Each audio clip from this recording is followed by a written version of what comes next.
ବର୍ତ୍ତମାନ ପ୍ରଧାନମନ୍ତ୍ରୀ କିଷାନ ଯୋଜନାରେ ଆସିଲା ବଡ଼ ଘୋଷଣା। କେନ୍ଦ୍ର ସରକାର ଏହି ପର୍ଯ୍ୟନ୍ତ ପ୍ରଧାନମନ୍ତ୍ରୀ କିଷାନ ଯୋଜନାର 21ଟି କିସ୍ତି ଚାଷୀଙ୍କ ଆକାଉଣ୍ଟକୁ ଆସିଛି। ଚାଷୀ ଭାଇମାନେ ଅପେକ୍ଷା କରିଛନ୍ତି 22ତମ କିସ୍ତିକି। ଦେଶର ଲକ୍ଷ ଲକ୍ଷ ଚାଷୀଙ୍କ ପାଇଁ ପ୍ରଧାନମନ୍ତ୍ରୀ କିଷାନ ସମ୍ମାନ ନିଧି ଯୋଜନା କେବଳ ଏକ ସରକାରୀ ଯୋଜନା ନୁହେଁ, ବରଂ ଆର୍ଥିକ ସହାୟତାର ଏକ ପ୍ରମୁଖ ଉତ୍ସ ପାଲଟିଛି। ସରକାର ନିୟମ ଅନୁଯାୟୀ ଏହି ଟଙ୍କା ବର୍ଷକୁ 3 ଥର ଏପ୍ରିଲରୁ ଜୁଲାଇ, ଅଗଷ୍ଟରୁ ନଭେମ୍ବର ଏବଂ ଡିସେମ୍ବରରୁ ମାର୍ଚ୍ଚ ମଧ୍ୟରେ ପ୍ରଦାନ କରାଯାଇଥାଏ। ଯେହେତୁ ପୂର୍ବ କିସ୍ତି ନଭେମ୍ବର 2025ରେ ଜାରି କରାଯାଇଥିଲା, ପରବର୍ତ୍ତୀ କିସ୍ତି 22ତମ କିସ୍ତି ଡିସେମ୍ବର ଏବଂ ମାର୍ଚ୍ଚ ମଧ୍ୟରେ ଜାରି କରାଯିବାର ଯୋଜନା ରହିଛି। ହେଲେ ପୂର୍ବ ନିୟମ ଏବଂ ପ୍ରଶାସନିକ ପ୍ରସ୍ତୁତି ଉପରେ ଆଧାର କରି ଆକଳନ କରାଯାଉଛି ଯେ ସରକାର ମାର୍ଚ୍ଚ 2026 କିମ୍ବା ଏପ୍ରିଲ 2026 ଆରମ୍ଭରେ 22ତମ କିସ୍ତି ପ୍ରଦାନ କରିପାରନ୍ତି। ତେବେ ସାରା ଦେଶରେ ବର୍ତ୍ତମାନ ସାଧାରଣ ବଜେଟକୁ ଅପେକ୍ଷା କରିଛି, ଯାହା ଫେବୃଆରୀ 1 ତାରିଖରେ ଉପସ୍ଥାପିତ ହେବ।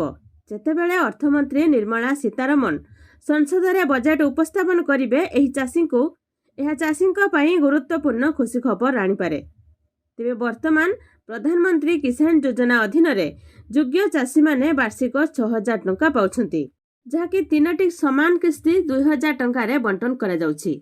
ମୁଦ୍ରାସ୍ଫୀତି ଏବଂ ଚାଷର ବୃଦ୍ଧି ପାଉଥିବାରୁ ଖର୍ଚ୍ଚକୁ ଦୃଷ୍ଟିରେ ରଖି ଏହି ପରିମାଣ ବୃଦ୍ଧି କରିବା ପାଇଁ ଦୀର୍ଘ ଦିନ ଧରି ଦାବି ହୋଇଆସୁଛି। ତେଣୁ ଏହି ବଜେଟରେ ସରକାର ପ୍ରଧାନମନ୍ତ୍ରୀ ସମ୍ମାନ ନିଧି ଯୋଜନା ପରିମାଣ ବୃଦ୍ଧି ଘୋଷଣା କରିପାରନ୍ତି। ଯଦି ଏହା ହୁଏ, ତେବେ ଏହା ଦେଶର ଲକ୍ଷ ଲକ୍ଷ ଚାଷୀ ପରିବାର ଏକ ବଡ଼ ଆଶ୍ୱସ୍ତି ହେବେ। ତେବେ ସବୁଠୁ ବଡ଼ କଥା ହେଉଛି ଯେ ଏହି ପ୍ରଧାନମନ୍ତ୍ରୀ କିଷାନ ଯୋଜନାର କିସ୍ତି ଜାରି ହେବା ପରେ ମଧ୍ୟ ଅନେକ ଚାଷୀଙ୍କ ଆକାଉଣ୍ଟରେ ଟଙ୍କା ପହଞ୍ଚି ପାରୁନାହିଁ। ଏହାର ସବୁଠାରୁ ବଡ଼ କାରଣ ହେଉଛି ଇ-କେୱାଇସି। ସରକାର ସ୍ପଷ୍ଟ କରିସାରିଛନ୍ତି ଯେ ଯେଉଁ ଚାଷୀ ଭାଇମାନଙ୍କର ଇ-କେୱାଇସି ପ୍ରକ୍ରିୟା ସମ୍ପୂର୍ଣ୍ଣ ହୋଇଛି, କେବଳ ସେମାନେ ଏହି ପରବର୍ତ୍ତୀ କିସ୍ତି ପାଇବେ।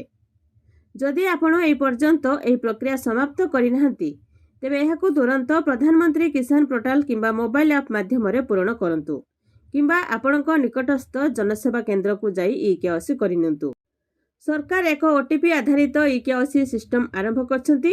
ଯଦି ଆପଣଙ୍କର ମୋବାଇଲ ନମ୍ବର ଆପଣଙ୍କର ଆଧାର କାର୍ଡ ସହିତ ଲିଙ୍କ ହୋଇଛି, ତେବେ ଆପଣ ମଧ୍ୟ ଘରେ ବସି ଆପଣମାନଙ୍କର ଯାଞ୍ଚ ସମାପ୍ତ କରିପାରିବେ। ତେବେ ଚାଷୀ ଭାଇମାନଙ୍କ ଖାତାକୁ ଖୁବ୍ ଶୀଘ୍ର ଆସିବ 2,000 ଟଙ୍କା। ପ୍ରଧାନମନ୍ତ୍ରୀ କିଷାନ ଯୋଜନାର 22ତମ କିସ୍ତି ଆସିବାକୁ ଯାଉଛି। ଏମିତି ନୂଆ ନୂଆ ଭିଡ଼ିଓ ଦେଖିବା ପାଇଁ ଭିଡ଼ିଓକୁ ଲାଇକ୍ କରନ୍ତୁ, ଆଉ ଆମ ଚ୍ୟାନେଲ ସହିତ ଯୋଡ଼ି ହୋଇ ରହିବା ପାଇଁ ଚ୍ୟାନେଲକୁ ସବସ୍କ୍ରାଇବ୍ କରି ସାଇଟ୍ରେ ଆସୁଥିବା ବେଲ୍ ଆଇକନ୍ କ୍ଲିକ୍ କରି ଅଲ୍ ସିଲେକ୍ଟ କରିନିଅନ୍ତୁ।